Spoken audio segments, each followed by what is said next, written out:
Patuloy ang pagharap natin sa mga hamon ng bayan. At dito sa agenda, kami ay tumitindig para lamang sa katotohanan at sa kapakanan o interes ng ating bayan. Corruption was monopolized. It was monopolized by the Marcos crony capitalists. At higit sa lahat, tinatayuan namin ang katotohanan na mula sa utos ng Diyos. God is with us sa battle na ito. Pinusuri po natin ang programa at katapatan sa bayan ng mga opisyal.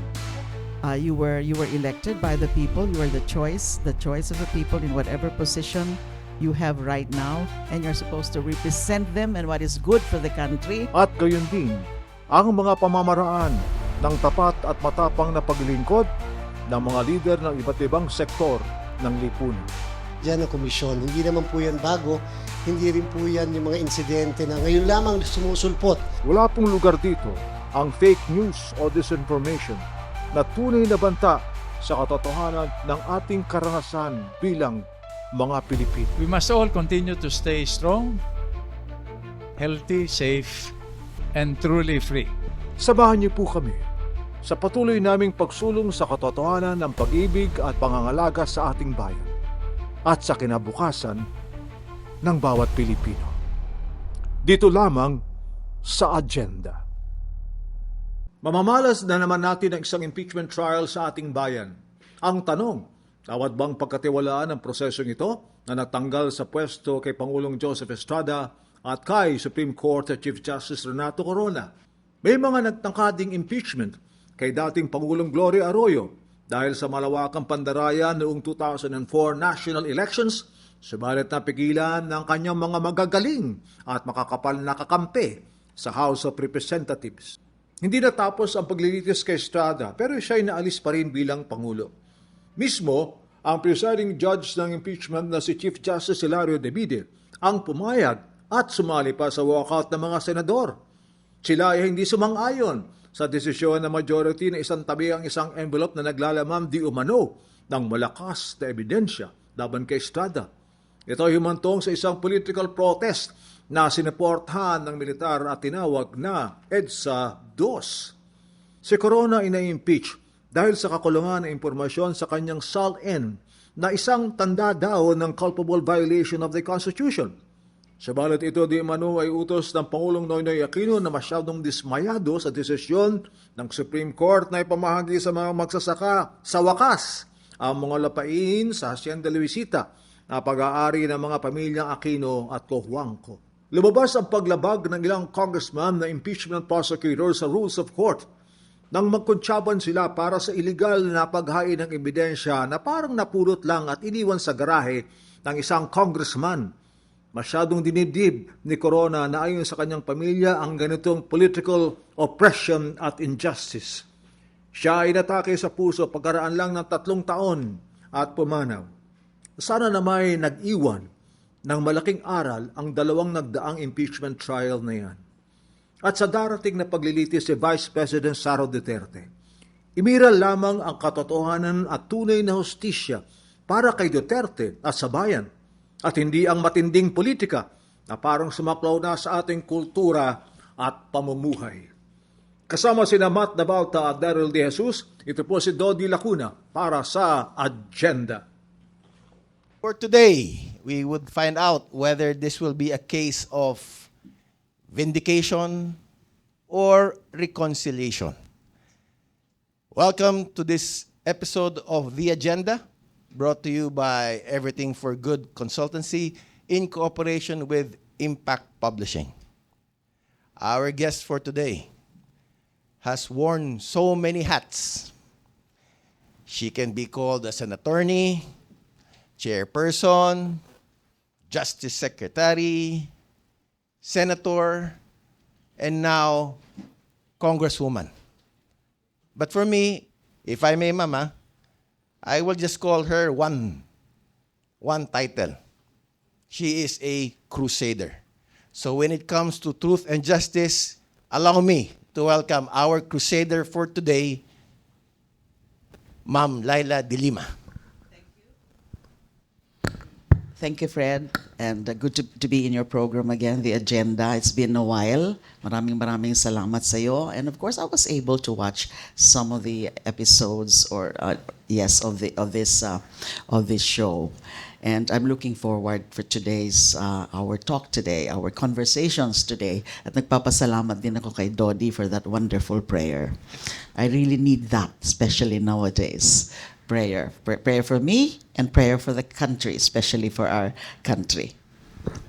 I'll go straight to the point, ma'am. Yes. Is it a matter of congratulations or a matter of good luck? God bless. Both. Both. And of course, congratulations, ma'am, because now you're back in government. Now you have the voice in Congress. But at the same time, I think you were given both the responsibility and the burden to be part of that prosecution team. Yes. So How did that work, ma'am? okay, I just got a call from the speaker one day, and that was in the afternoon. But in the morning, certain media people were already texting me and calling me and saying that, Ma'am, umiikot po dito sa Kongreso yung information na kayo daw po ni Attorney Chel Jokno would be joining the prosecution panel. And then hours later, I got the call from Speaker Romualdez himself. He first congratulated me, and then he went straight to the point and said, we want you to be part of the prosecution panel. We also talked already to Attorney Chel. Then my initial answer was, okay, of course I thank him for that offer, and then I said I'll give it a serious thought or consideration.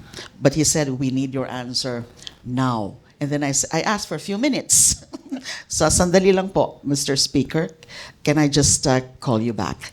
So I had to call some people that I consulted. And so in a matter of a few minutes, balik ako uli kay Speaker, and then I said yes. And of course, there was careful deliberation in accepting that offer. But what, if you may, ma'am, what were the primary considerations why you accepted this responsibility, considering that you are neither near here or there in terms of that political spectrum? Yes. Okay, actually, it was not really surprising to me that was offered to me. As I said, meron na mga nagtatanong. And even because I've been closely monitoring yung mga nangyayari, and even dun sa mga hearings noon, yung Quadcom, yung Committee on Good Government and Public Accountability, and even on the budget hearings na tinakal yung budget ng DepEd tsaka ng OVP. So, para sa akin, talaga namang I was for the accountability. Talaga namang naniniwala ako because I was actually the spokesperson, the first group of impeachment complainants na final yung first complaint nung December. Yes. Early No. December, Yes, di ba? So hindi ko naman tatanggapin yung pagka-spokesperson ko noon kung hindi ako naniniwala na may basehan na talaga naman na yung mga nadiskubre, mga narinig, mga nakita nung mga panahon na yon during the hearings ay impeachable offenses. Yes, ma'am. And naniniwala ako na kung talagang mag-prepare pa ng husto, magsasaliksik pa, mag-research for more, ay talagang may malakas na basehan ang impeachment. So, pagiging part of the prosecution panel, parang I just considered it as, ito na siguro rin yung kasunod niyan. Dahil nga naniniwala ako at kung ano ang matutulong ko sa prosecution panel. And of course, I don't think na sila speaker ay i-consider kami nila Attorney Chel kung hindi sila naniniwala na meron kaming maitutulong for the success of the prosecution. For the benefit of our listeners, ma'am, and viewers, given that you were the first, or your group was the first to file that impeachment complaint, and then there were several others, and finally there was one big one, Yeah. was there any significant difference that you would say that can affect the process? None. At that point, none. Kasi nga, three complaints from organizations, private ones. hindi mga not members of the House. And then they decided, the House leadership decided na, why don't we yung idiretso na lang natin by a vote by more than the required 1/3 vote. And they did get more than enough votes for that, na hindi na kailangan nag-hearing sa committee level ng House of Representatives, na aayon yan sa Constitution, yung ganyang mode na diniretso nila. So diniretso nila, pero kailan nila diniretso yung complaint, yung articles of impeachment, and then nagkaroon ng mga break, yung sa ano nga pa lang yung when kinonsider na yung impeachment complaints ay mag-Christmas break. And then we were hoping that when they resumed after the Christmas break, they will immediately tackle. Hindi kaagad nangyari yon. And then they did it on the last day naman. Pero transmit nga nila dun sa Senate. And then we were expecting na aaksyonan din kaagad ng Senate. But as we saw it, and what we are seeing now, ang feeling ko dyan, Fred, is hindi ko na alam kung ano nangyayari. Ano ba talaga ang gusto? What is it? Ano ba? Bakit marami pang mga nagiging balakid dyan sa impeachment? Nandyan na nga. At magiging ready ang prosecution kapag matuloy na talaga yan. And then look at the latest development. They're supposed to already have that proceedings on June 2 when Congress resumes after the election break. And then how come? Minove na naman. Reset, pinospone. Reset to February, June 11. And that is, paano na yon? That's sine die. Adjournment already. So what are they, ano ba ang, nila? Kailan pa yan matatackle? So I can only foresee, imagine, on that last day, sasabihin na lang nila na hindi na pwede. Kasi, yun na nga, magkakaroon na ng argument, that view about, no, hindi na pwedeng mag-carry over yung impeachment proceedings na yan kasi mayroon na tayong bagong Senate. Kongreso. Yes. Di ba? And what's your take on that? Because there are two schools of thought. One, the Senate is a continuing body. The other one, it's a new Congress altogether. There has to be a refiling. What's your position on that, I ma'am? must admit that it is an open issue. Novel issue. Hindi pa tayo na-confront ng ganyang legal issue before. Yung Supreme Court, wala pa rin ganyang kaso. So we would expect that whatever happens, halimbawa, sasabihin ngayon ng Senado, ayaw na namin, di na namin ito i-continue kasi hindi na pwede. Dahil new Congress na. So, what? The prosecution will most probably bring it to the Supreme Court. Or kung ang desisyon naman ng Senado ay sige, ituloy na natin to because it's supposed to be a special proceedings.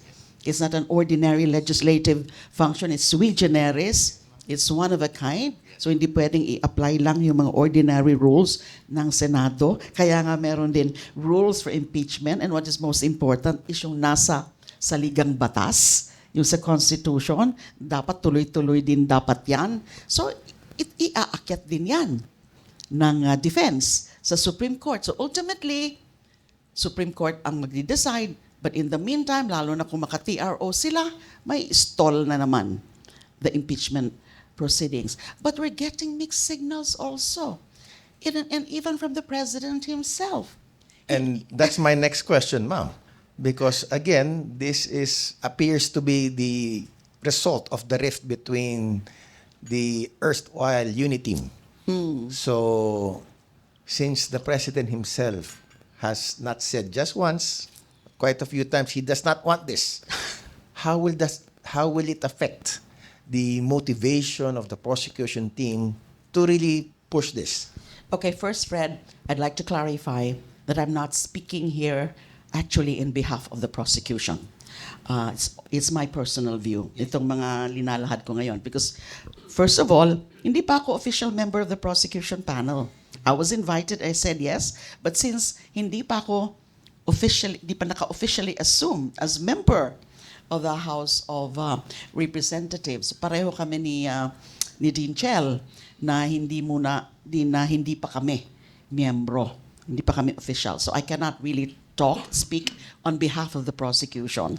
I'm just guessing kung ano ang position ng prosecution, but I'm not really representing them. It's my personal view as one who is ready to serve in the prosecution panel. Kasi, di ba Fred, pwede pa nga magbago eh. Pwedeng sabihin ngayon ng House leadership, we don't need you anymore.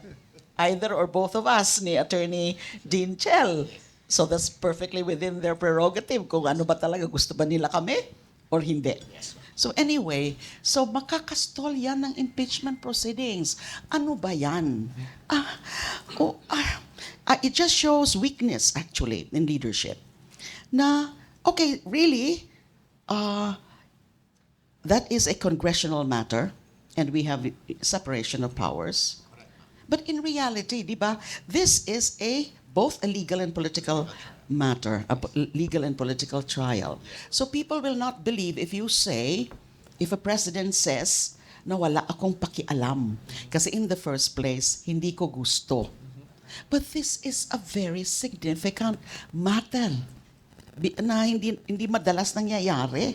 At tungkol nga ito sa pagsusulong ng mga fundamental na mga prinsipyo sa Constitution natin.